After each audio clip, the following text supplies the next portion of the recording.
Hey, hello everyone. Welcome to day 8 of 100 day challenge. இன்னைக்கு நம்ம என்ன டாபிக் பார்க்க போறோம் அப்படினா ஒரு டேட்டாவை எப்படி merge பண்ணி join பண்றது அப்படின்றத பார்க்க போறோம். So இந்த merging and joining of data வந்து when you are doing a comprehensive analysis it will help you a lot. Plus ஒரு large set of dataவை நீங்க handle பண்ணும்போது அது ரொம்ப efficient-ஆ handle பண்றதுக்காக இந்த grouping of data உங்களுக்கு ரொம்ப help பண்ணும். So இப்போ என்னோட கையில ஒரு data set இருக்கு. So in the data set la I have two different sheets like sales data அப்படின ஒரு sheet இருக்கு. In sales data la எனக்கு product ID இருக்கு, sales column இருக்கு, quantity column இருக்கு. Second sheet வந்து product info அப்படின்ற sheet இருக்கு. இந்த sheetல எனக்கு product ID இருக்கு, product name இருக்கு, category இருக்கு. So இப்போ நம்ம என்ன பண்ண போறோம் அப்படினா இந்த ரெண்டு ஷீட்டையுமே merge பண்ணி ஒரு single sheet ஆக்க போறோம். இந்த மாதிரி merge பண்றதுக்கு ஒரு condition இருக்கு. இந்த condition apply ஆனா மட்டும் தான் நம்மளால merge பண்ண முடியும். என்ன அப்படினா ரெண்டு ஷீட்லயுமே காமனான ஒரு காலம் இருக்கணும். இப்போ whereas in sales dataல நமக்கு product ID இருக்கு, product infoலையும் product ID இருக்கு. ஸோ இந்த காமனான இந்த காலமை பேஸ் பண்ணி தான் நம்ம ரெண்டு டேட்டாவை merge பண்ண முடியும். ஓகேங்களா? So let us see how we can do this. So first நம்ம என்ன பண்ண போறோம், அதுக்கான காலம் கிரியேட் பண்ணிக்குவோம். So here I will take it as product underscore name inter கொடுத்துக்கோங்க. ஸோ இப்போ இந்த இடத்துல என்னோட ஃபங்க்ஷன் ஃபார்முலா நான் என்ன யூஸ் பண்ண போகிறேன் அப்படின்னா VLOOKUP ஃபங்க்ஷன் யூஸ் பண்ண போகிறேன். Equal to VLOOKUP. ஃபர்ஸ்ட் என்னோட லுக்அப் வேல்யூ என்ன அப்படின்னா இந்த ப்ராடக்ட் ஐடியை தான் நான் பேஸ் பண்ணி பண்ண போகிறோம். ஸோ இந்த வேல்யூவை தான் பார்க்கணும். ஸோ இந்த 101 இந்த ஷீட்டில் இருக்கா அப்படின்றதான் இதை பார்க்க போகுது. அப்போ என்னோட இந்த இடத்துல லுக்அப் வேல்யூன்றது 101 தான். காமா கொடுத்துக்கோங்க. என்னோட செகண்ட் ஆர்குமெண்ட் என்ன கேட்டிருக்காங்க அப்படின்னா டேபிள் அரே. இந்த 101 எந்த டேபிள்ல இருந்து பார்க்கணும், எங்கேருந்து தேடி பார்க்கணும் அப்படின்றதான் என்னோட செகண்ட் ஆர்குமெண்ட். எங்கேருந்து பார்க்கணும், இந்த ப்ராடக்ட் இன்ஃபோ அப்படின்ற இந்த ஷீட்ல இருந்து கண்டுபிடிச்சி தான் இங்கே கொண்டு வரணும். ஸோ நான் அப்போ என்ன பண்ண போகிறேன், I am going to my product info sheet. So நான் இந்த ப்ராடக்ட் இன்ஃபோ ஷீட் போனோடனே என்னோட ஃபார்முலா பாரை நல்லா கவனிங்க. A2க்கு அப்புறம் ப்ராடக்ட் இன்ஃபோ அப்படின்னு ஆட்டோமேட்டிக்காக டிடெக்ட் ஆயிடுச்சு. நம்ம டைப் பண்ணணும்னு அவசியம் இல்லை, அதுவே வந்து டிடெக்ட் பண்ணிக்கும். ஸோ என்னோட ரேஞ்ச் என்ன அப்படின்னா என்டையர் டேபிளுமே நான் செலக்ட் பண்ணிக்கிறேன். அந்த 101 இந்த டேபிளுக்குள்ளே இருக்கா அப்படின்னு தான் தேடி பார்க்கணும். ஓகேங்களா?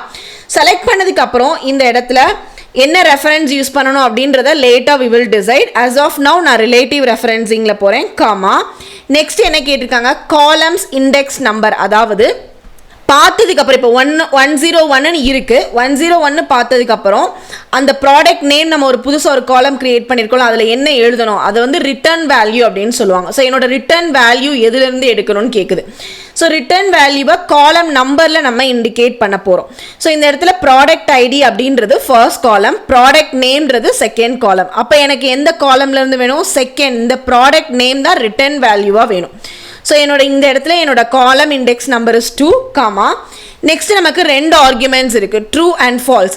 ட்ரூ அப்படின்னா அப்ராக்சிமேட் மேட்சாக இருக்கும், ஃபால்ஸ் அப்படின்னா எக்ஸாக்ட் மேட்ச். அதாவது 101னா 101 இருந்தால் மட்டும்தான் ஆன்சர் எடுக்கும், இல்லை அப்படின்னா ஆன்சர் எடுக்காது. அப்போ எனக்கு இந்த இடத்துல அப்ராக்சிமேட் மேட்ச் தான் வேணும், that is false. So I will select a false and press enter. பாருங்கள் எனக்கு கரெக்டாக ஆப்பிள் அப்படின்றது வந்துருச்சு. ஓகே, அப்போ இங்கே 101க்கு அதோட ப்ராடக்ட் நேம் என்ன அப்படின்னா ஆப்பிள். கிராஸ் வெரிஃபை பண்ணிக்கோங்க, 101க்கு ஆப்பிள். ஸோ இப்போ ரிமைனிங் இருக்கக்கூடிய இந்த இதுக்குமே நம்ம வந்து இந்த ஃபார்முலாவை அப்ளை பண்ணலாம். ஜஸ்ட் ஆட்டோஃபில் ஃபங்க்ஷன் யூஸ் பண்ணி டபுள் கிளிக் பண்ணிக்கோங்க.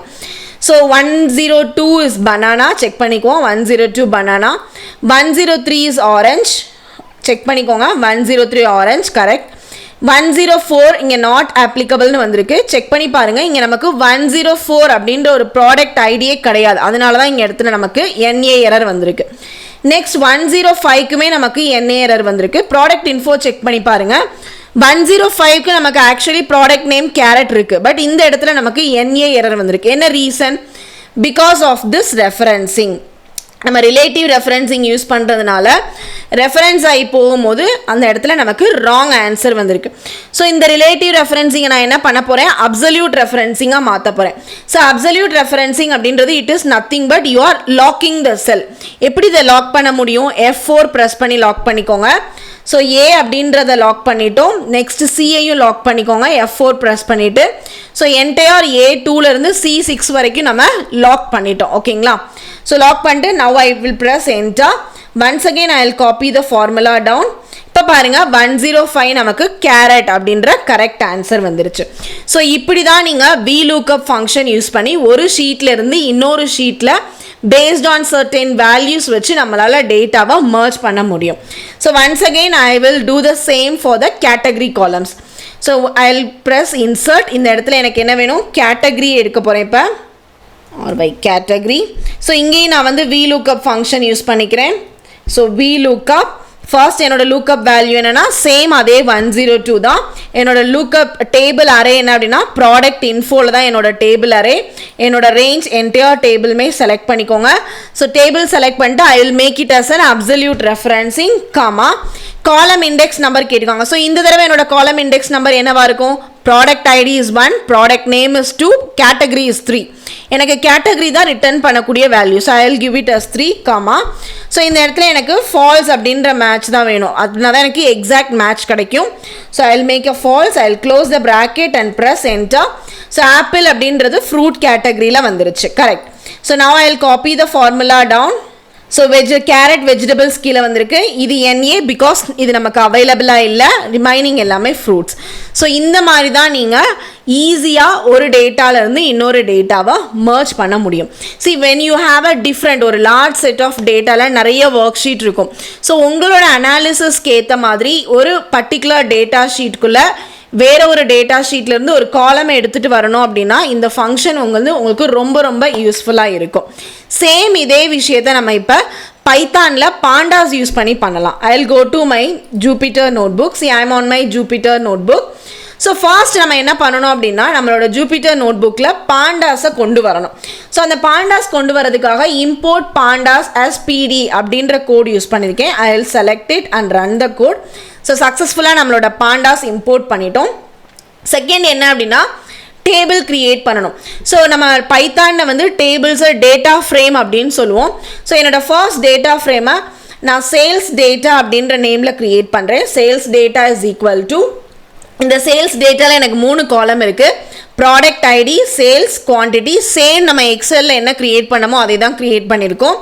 ஸோ இது எல்லாத்தையுமே df_sales is equal to pd.data ஃப்ரேமாக எடுத்துக்கோங்க. அதாவது sales_dataவை இந்த நேமில் இந்த டேட்டா ஃப்ரேமை எடுத்துக்கோங்க அப்படின்னு நம்ம சொல்கிறோம், ஓகேங்களா. First I will select everything and run the code. So சக்ஸஸ்ஃபுல்லாக நம்மளோட ஃபர்ஸ்ட் டேட்டா ஃப்ரேமை நம்ம இம்போர்ட் பண்ணிட்டோம். செகண்ட் நம்ம ப்ராடக்ட் இன்ஃபோ அப்படின்ற நேமில் செகண்ட் டேட்டா ஃப்ரேம் கிரியேட் பண்ணுறோம்.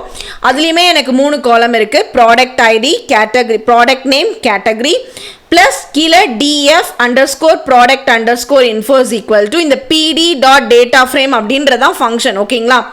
ஸோ இந்த ஃபங்க்ஷனில் என்னோட செகண்ட் டேட்டா ஃப்ரேம் கிரியேட் பண்ணுங்க நான் சொல்கிறேன். So I will select it and run the code. என்னோட சக்ஸஸ்ஃபுல்லாக செகண்ட் டேட்டா ஃப்ரேமை நான் கிரியேட் பண்ணிட்டேன். நெக்ஸ்ட் நம்ம என்ன பண்ண போகிறோம் அப்படின்னா இந்த 2 டேட்டா ஃப்ரேமையும் merge பண்ண போகிறோம். ஸோ நான் இதுக்காக எப்படி கோட் எழுதியிருக்கேன் அப்படின்னு பாருங்கள். merge_df அப்படின்றது நேம், ஓகேங்களா. It's just a name. So இந்த இடத்துல pd.merge அப்படின்றது தான் ஃபங்க்ஷன். இதுதான் வந்து பாண்டாஸ் ஃபங்க்ஷன். இந்த ஃபங்க்ஷன் யூஸ் பண்ணி தான் நம்ம டேபிளை merge பண்ண போகிறோம்.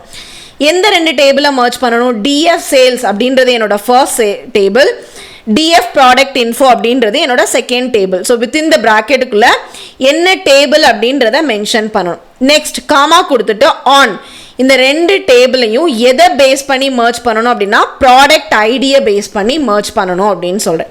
ஹவு, இந்த இடத்துல என்ன டைப் ஆஃப் ஜாயின் யூஸ் பண்ணணும் அப்படின்றத மென்ஷன் பண்ணணும். நீங்கள் இன்னர் ஜாயின் யூஸ் பண்ணலாம், லெஃப்ட் ஜாயின் யூஸ் பண்ணலாம். உங்களுக்கு என்ன மாதிரி ரிசல்ட் தேவைப்படுது, என்ன மாதிரி குரூப்பிங் பண்ணணும் அப்படின்றத பேஸ் பண்ணி நீங்கள் டிசைட் பண்ணிக்கோங்க. ஸோ இந்த இடத்துல நான் லெஃப்ட் ஜாயின் யூஸ் பண்ணியிருக்கேன். So this is how you need to write a code. Now I will run this code now. So code select பண்ணிக்கோங்க. ஸோ சக்ஸஸ்ஃபுல்லாக நம்மளோட டேட்டாவை merge பண்ணிட்டோம். நெக்ஸ்ட்டு merge பண்ண டேட்டாவை பிரிண்ட் பண்ணி பார்க்கலாம்.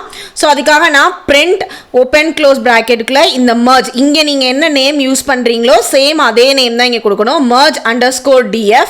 So just I will select it and run it.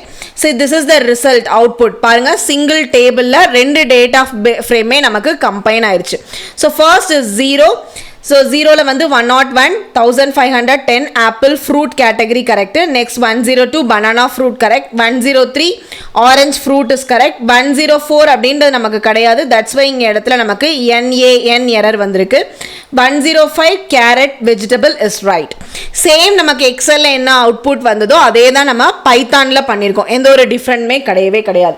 ஓகேங்களா? ஸோ இப்போ இந்த கிளாஸோட கீ டேக்அவே என்ன அப்படின்னா, எக்ஸலில் வந்து VLOOKUP ஃபங்க்ஷன் யூஸ் பண்ணி நம்ம டிஃப்ரெண்ட் டேபிள்ஸை ஜாயின் பண்ணோம் based on some values. Suppose உங்களோட வெர்ஷனில் VLOOKUP அவைலபிளாக இல்லை அப்படின்னா you can also use XLOOKUP function. Next பாண்டாஸில் நம்ம என்ன ஃபங்க்ஷன் யூஸ் பண்ணோம் அப்படின்னா merge ஃபங்க்ஷன் யூஸ் பண்ணி தான் 2 டிஃப்ரெண்ட் டேட்டா ஃப்ரேம்ஸை நம்ம வந்து கம்பைன் பண்ணோம். ஸோ இந்த இடத்துல நீங்கள் different types of joins use பண்ணிக்கலாம். லைக் இன்னர் ஜாயின் வேணும்னா இன்னர் ஜாயின் யூஸ் பண்ணிக்கலாம், left right outer depends on எப்படி உங்களோட டேட்டாவை நீங்கள் கம்பைன் பண்ணணுன்றதை பேஸ் பண்ணி உங்களோட ஜாயின் என்ன அப்படின்றத நீங்கள் செலக்ட் பண்ணிக்கோங்க. So that's all for today's challenge. இந்த சேலஞ்ச் உங்களுக்கு யூஸ்ஃபுல்லாக இருக்கும் அப்படின்னு நம்புகிறேன். நீங்கள் டேட்டா அனாலிசிஸோட என்டையர் ப்ராசஸ் என்னன்னு தெரிஞ்சுக்கணும் அப்படின்னா நம்மளோட சேனலை சப்ஸ்கிரைப் பண்ணிக்கோங்க. Daily I am going to post one video till 100 day. After this 100 day உங்களுக்கு complete data analysis ஓட process என்னன்னு தெரிஞ்சிருக்கும். Thank you for watching our video. Do support our channel.